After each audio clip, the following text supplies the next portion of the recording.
Hello everyone, welcome back to this one video.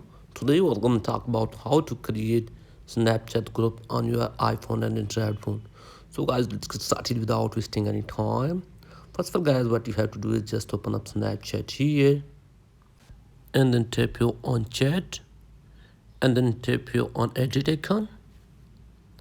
And from here what you have to do is just select the contact you want to add in your group.